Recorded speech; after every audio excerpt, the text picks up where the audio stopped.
तो स्वागत है दोस्तों आपका फिर से गुमदेसी ब्लॉग में। आज हम जा रहे हैं नैनीताल की सैर पर। तो चलिए चलते। यार इतना हॉर्न क्यों बजा रहा है? इसके हॉर्न बजाने का कीड़ा है क्या? अबे बंद करते भाई, अवार्ड मिल रहा है क्या कोई हॉर्न बजाने का?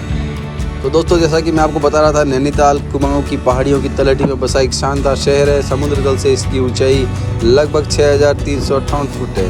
दोस्तों नैनीताल में स्थित नैना झील की उत्तरी छोर पर नैना देवी का मंदिर है, जिससे अनेक पौराणिक कथाएं जुड़ी हुई हैं। जिनमें से एक कथा कुछ इस प्रकार है कि दक्ष प्रजापति नाम के एक राजा थे, जिनकी पुत्री का नाम था उमा, और उमा का विवाह होना था भगवान शिव से।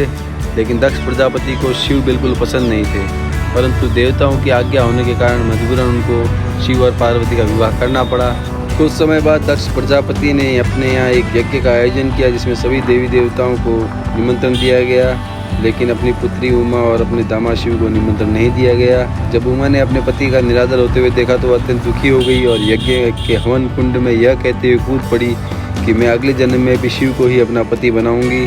आपने मेरा और मेरे पति का जो निरादर किया है, उसके प्रतिफल स्वरूप यज्ञ के हवन कुंड में मैं स्वयं को जलाकर आपकी यज्ञ को असफल करती हूँ। जब शिव को ये बात ज्ञात हुई कि उमा सती हो गई है, तो उनके क्रोध की कोई सीमा नहीं रही। उन्होंने अपने गणों के द्वारा दक्ष प्रजापति के यज्ञ को नष्ट भ्रष्ट कर डाला। सभी देवी देवता शिव के इस रौद्र रूप को देखकर सोच में पड़ गए कि कहीं शिव प्रलय तो नहीं कर डालेंगे। इसलिए देवी देवताओं ने महादेव शिव से प्रार्थना की और उनके क्रोध को शांत किया। दक्ष प्रजापति ने भी उनसे क्षमा मांगी। शिव ने उनको भी आशीर्वाद दिया, परंतु सती के जले हुए शरीर को देख उनका वैराग्य उमड़ पड़ा। उन्होंने सती के जले हुए शरीर को अपने कंधे पर डालकर आकाश भ्रमण करना शुरू कर दिया। ऐसी स्थिति में जहाँ जहाँ पर शरीर के अंग गिरे, वहाँ शक्तिपीठ बन गए। आज का नैनीताल उन्हीं शक्तिपीठों में से एक है। यहीं पर माँ उमा के नैन गिरे थे, इसलिए इसका नाम नैनीताल है। तो फाइनली हम पहुंच गए नैनीताल और सामने नजर आ रही होगी आपको नैनी लेक। चलिए आपको पास चलकर दिखाता हूँ।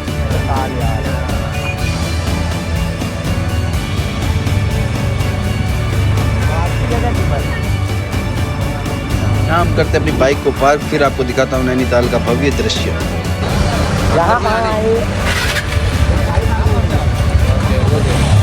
इधर करो। तो गाइस फाइनली हम पहुंच गए नैनीताल में, और मेरे पीछे आप देख सकते हैं नैनीताल।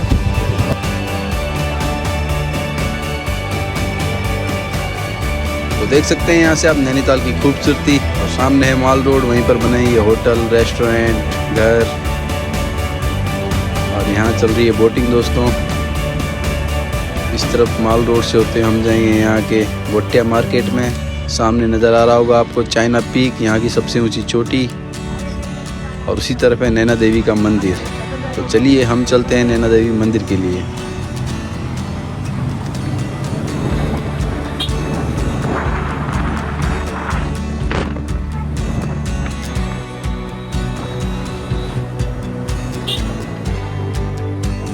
दोस्तों हम ऊपर आए थे, लेकिन किसी ने बताया कि इस तरफ ठंडी रोड से जाना मना है, तो हम वापस मॉल रोड से जा रहे हैं। इस तरफ की रोड को ठंडी रोड बोला जाता है, क्योंकि यहाँ धूप बहुत कम निकलती है और यहाँ काफ़ी ठंडा होता है। कम्मा टोली को एक था।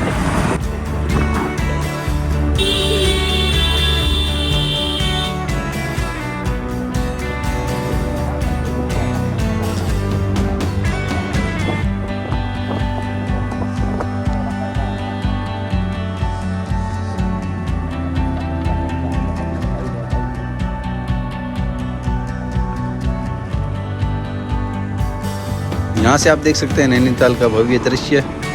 फिलहाल हम चलते हैं आगे। चाइना पीक से आपको दिखाऊंगा नैनीताल किस तरह का दिखता है। चाइना पीक को नैना पीक भी बोला जाता है, सबसे ऊंची चोटी है यहाँ की।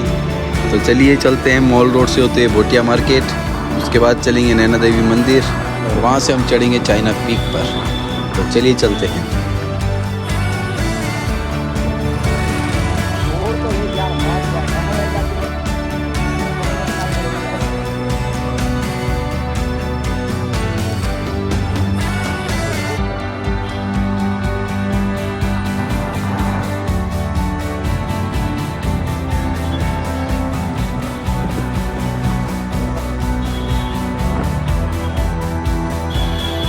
तो दोस्तों हम आ गए मॉल रोड पर। यहीं पर आपको सारे व्यावसायिक संस्थान मिलेंगे, होटल, रेस्टोरेंट, बैंक, सब कुछ यहीं मिलेगा। काफ़ी व्यस्ततम रोड है, और गर्मियों में तो यहाँ पर बहुत ज़्यादा भीड़ हो जाती है।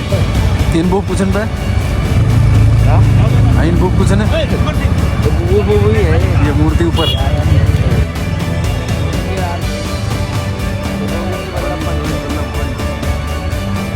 दोस्तों जो पीछे स्टैचू देखा था वो पंडित गोविंद वल्लभ पंत का था, उन्हीं के नाम पर ये रोड है, पंडित गोविंद वल्लभ पंत रोड।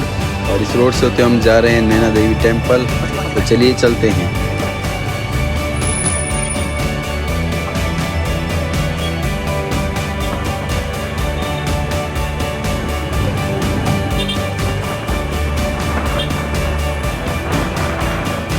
तो हम आ गए यहाँ की पार्किंग में, यहाँ बाइक खड़ी करते हैं और फिर आपको दिखाता हूँ यहाँ के नज़ारे। ये है दोस्तों चाइना पीक, जिसे नैना पीक भी बोला जाता है, सबसे ऊंची चोटी है यहाँ पर। और देख सकते हैं यहाँ पर आप, यहाँ का प्लेग्राउंड है ये, और सामने नज़र आ रहा होगा आपको अमर उजाला का ऑफिस। तो चलिए चलते हैं हम भोटिया मार्केट में, जो यहाँ का सुप्रसिद्ध मार्केट है। लो हम आ गए भोटिया मार्केट में दोस्तों। ये है यहाँ का छोटा सा और सुंदर मार्केट। यहाँ पर आपको ज़रूरत का सारा सामान मिल जाएगा, खासकर ऊनी कपड़े, लेडीज पर्स। शायद सर्दियों के कारण यहाँ पर ये गर्म कपड़े ज़्यादा बिक रहे हैं। बाकी सब तो ठीक है दोस्तों, लेकिन काफ़ी महंगा मार्केट है। हर चीज़ डबल प्राइस में बेची जा रही है, ये चीज़ मुझे सही नहीं लगी। बाकी आप देख लेना, अगर यहाँ आते हो तो आपको शॉपिंग करनी है या नहीं करनी तो आप तय करें। फ़िलहाल आप लीजिए इस मार्केट के नज़ारों का आनंद।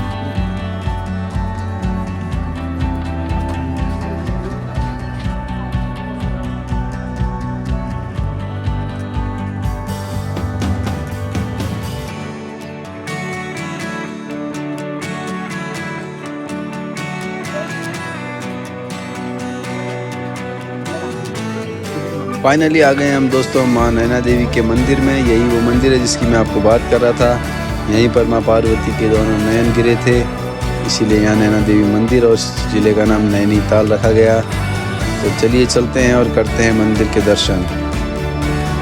सबसे पहले ये है श्री हनुमान मंदिर, तो आपको दिखाता चलूँ हनुमान जी की प्रतिमा। लीजिए दर्शनों का लाभ। लेफ्ट साइड में बना है नैना देवी का मुख्य मंदिर। तो चलिए माँ नैना देवी के करते हैं दर्शन।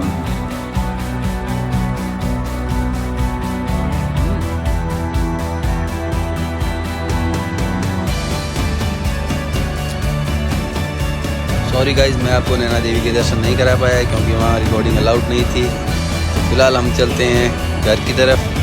चाइना पीक पे भी हम नहीं जा पाएंगे क्योंकि शाम का वक्त हो चुका है और हमें घर भी लौटना है, और वहाँ जाने में तकरीबन 1 घंटा और लगेगा क्योंकि ऊपर चढ़ाई में पैदल भी चलना पड़ता है। तो हमारे दोस्त लोगों ने कैंसिल कर दिया चाइना पीक पे जाना।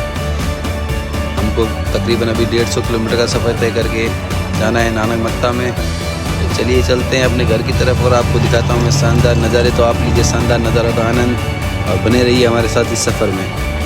तो दोस्तों यहाँ से हम लेंगे यू टर्न और जाएंगे सीधा काठगोदाम, जो कि यहाँ से 20 किलोमीटर की दूरी पर है। और वहाँ से है नानक मत्ता तकरीबन 85 किलोमीटर की दूरी पे। तो काफ़ी लंबा सफ़र तय करना है।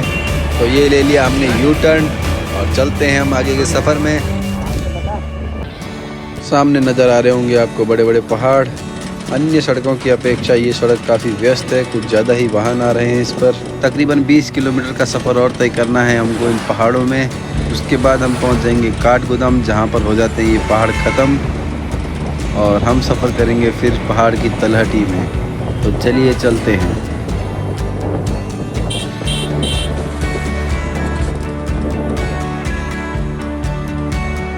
कुछ ही मिनटों में हम पहुंचने वाले हैं काठगोदाम, और ये है दोस्तों गोलू नदी। तो चलिए चलते हैं काठगोदाम की तरफ।